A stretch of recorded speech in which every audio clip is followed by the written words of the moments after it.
Night has fallen, and the moon is a glowing golden orb in the black sky. See how it shines on the dark back roads of America, and on one road in particular. Come with us, and we'll take a walk down the moonlit road, for the night is waiting, and the moon is full. The Moonlit Road presents Episode 18, Marie Jolie, written and told by JJ Reneaux.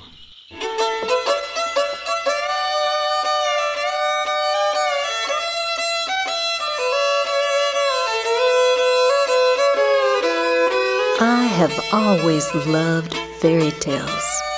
Ever since I was a little child, for me they weren't far and distant and long ago and far away. They were here right now, and I could look around me in the swamps and the prairies and the bayous and see those people living right then and there.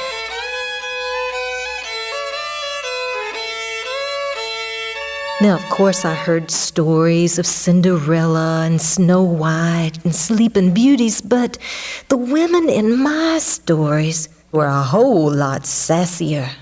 Well, take that old Marie Jolie, for instance. Oh, she was one sassy girl. She was hot as cayenne pepper, but oh, she could be as sweet as sugar cane when she wanted to be.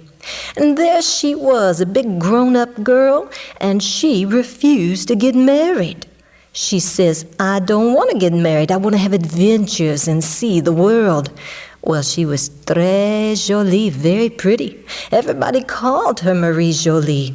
And one day her mama comes to her and says, Marie Jolie, you are too fussy when it comes to men.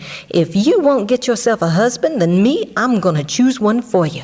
We're going to have a contest. You see that cypress tree out there in the swamp? I'm gonna have this pumpkin put up on that little skinny branch out there over the water. And whatever man can get up that tree, get that pumpkin, and get back down without falling in the water, oh, he's gonna be your husband. Well, Marie Jolie agreed to that plan. It was as good a way as any of getting a man, she figured. Well, the next day, the news had spread like wildfire. Men came from all around. They were very eager to win the hand of Marie Jolie. In the crowd, there was one man who stood out from the rest. He was one good-looking devil for true. And Marie Jolie pokes her mama. She says, oh, Mama, I hope he gets the pumpkin. And so the contest began.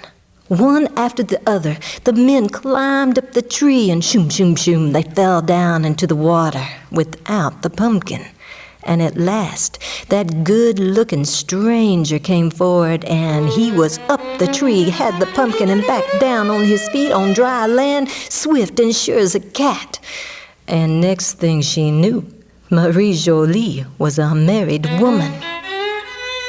Well, she climbs into the wagon with her new husband, and she was feeling pretty good about herself until she made a discovery that women have noticed all throughout the centuries. With each passing mile, she discovered that her husband was getting uglier and uglier. At last, they rounded a bend, and there stood a great man. He was as big as a live oak tree, and his face was all in shadow from the big tall hat on his head. And he pointed his huge finger, and he says, give to me the horses which I lent you. And her husband says, take the horses then, and go straight to the devil with you. Well, that giant led the animals away, and all of a sudden, Marie Jolie could feel her husband's eyes on her, and he says, woman, get yourself down, hitch yourself to this wagon and pull us home. And she thinks, you're not talking to me. But when she looked into her husband's eyes, she saw that they were burning like hot coals, and she thought, maybe I'd do it just this one time. And so she hitched herself to the wagon and began to pull them down the road until at last they came to the swamp woods. And there in the swamp woods was a little cabin perched there on the bank of a bayou. And at the gate stood an old woman with mossy hair. Her husband led Marie Jolie to the old woman, saying, "This is your new mama-in-law, your belle-mère. Now she's going to take good care of you while I get to my work. Now, woman, don't you try to escape while I'm gone. Don't you try to see nobody.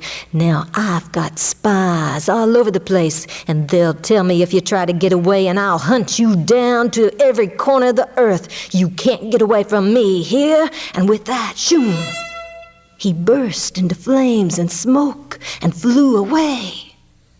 Marie Jolie looked at Belle-Mère, and she says, "Please, tell me, why is my husband so strange?"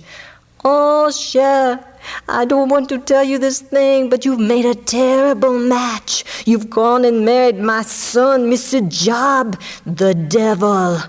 "Old woman, you lie. You're just jealous. You want to break up my marriage. That's what it is. I don't believe you." "Oh, cher," says the old woman. "Viens avec moi. Come with me to the house. I'm going to show you something." And she took her inside the petit cabin, and she unlocked the big, heavy door. And when Marie Jolie looked inside, she saw Mr. Diable, the devil's former wives, and each one was hanging, swinging from a hook. "Please," says Marie Jolie, "you got to help me escape. I don't want to end up like this." No, cher," says the old woman. "You got to stay. Look what happened to them. I tell you, it's the only way. You can't escape." "No," says Marie Jolie, "I will not be the devil's wife, and if you won't help me, I'll find my own way." "Maybe for you," says the old woman, "there's a way.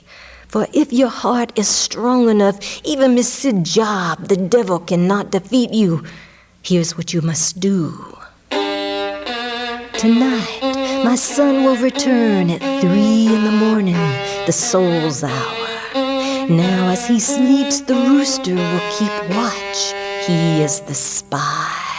Now tonight, feed Rooster 3 bags of corn instead of 1. He'll oversleep. And as the sun is rising, go out and gather yourself 6 dirty eggs. They'll protect you, cher. And then you run like the wind away from this place, quick as you can."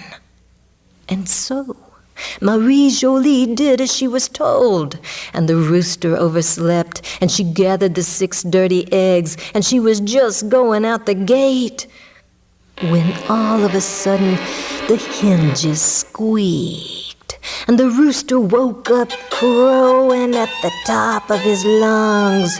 "Cock-a-doodle-doo, oh, wake up, Mr. Diable, vite, your wife is getting away." And Marie Jolie started running for her life as fast as her legs would carry her. And she looked behind her and she saw smoke and fire. Well, she knew who that was. And she took one of those eggs and she threw it into the path.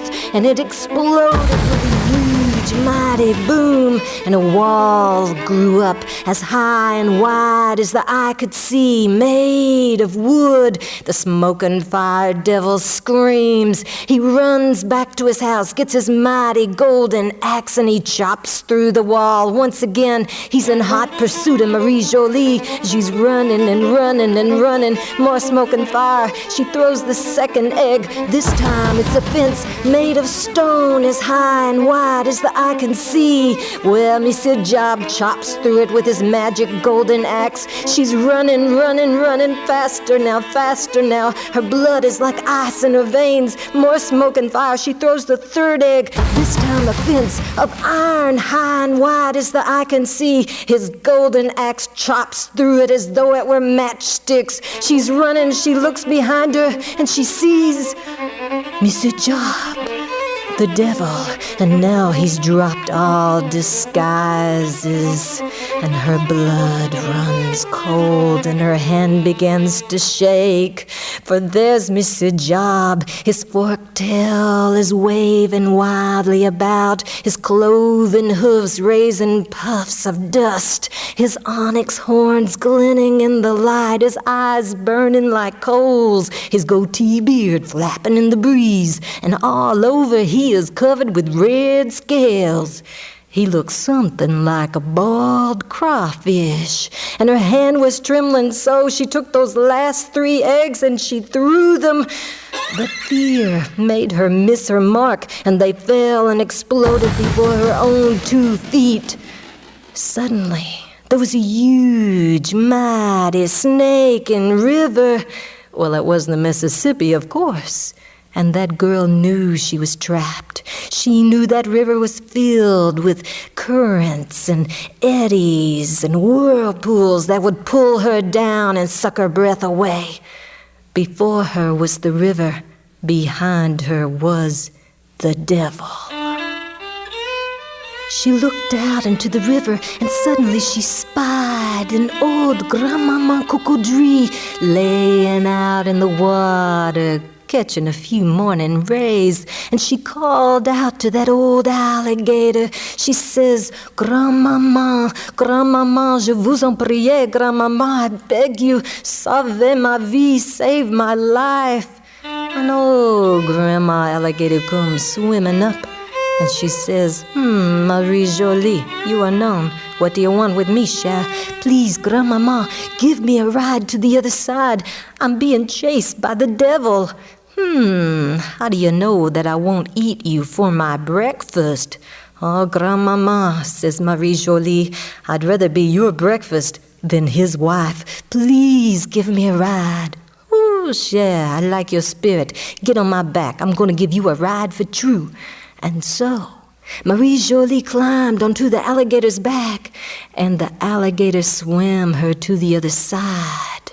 Just then, who should come running up but Mr. Job, and he calls out as only the devil can, "Grandmama, grandmama, viens ici, grandmama.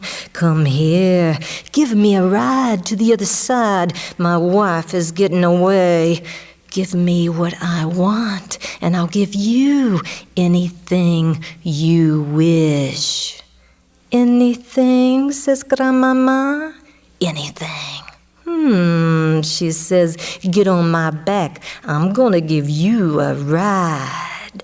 And so Mr. Job climbs onto Grandmama Cocodrie's back, and he's standing there like a tightrope walker, and he's holding his tail out of the water, because you know devils do not like water. Well, let's face it, where he comes from, there's not a lot of water, and so Mr. Job does not know how to swim.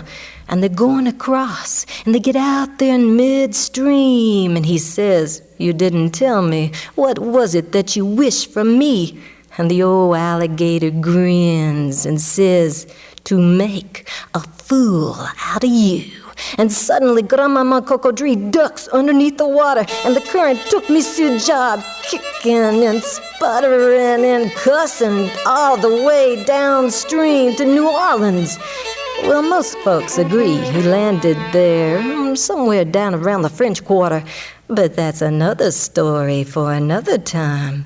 And as for Marie Jolie, well, she lived to be a very old woman with white hair. And she had many adventures. But you know, she never did get married again.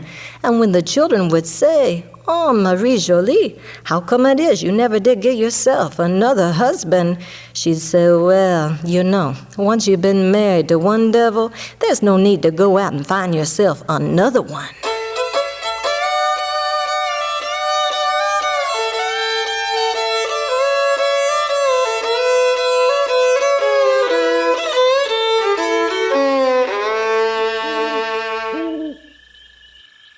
That concludes this tale from the Moonlit Road. Be sure to visit our website at themoonlitroad.com to find out more about our stories and let us know how we're doing. The Moonlit Road is produced and directed by Craig Dominy, recorded and soundscaped by Henry Howard, in beautiful Stone Mountain, Georgia. Thanks for listening, and we'll see you next time.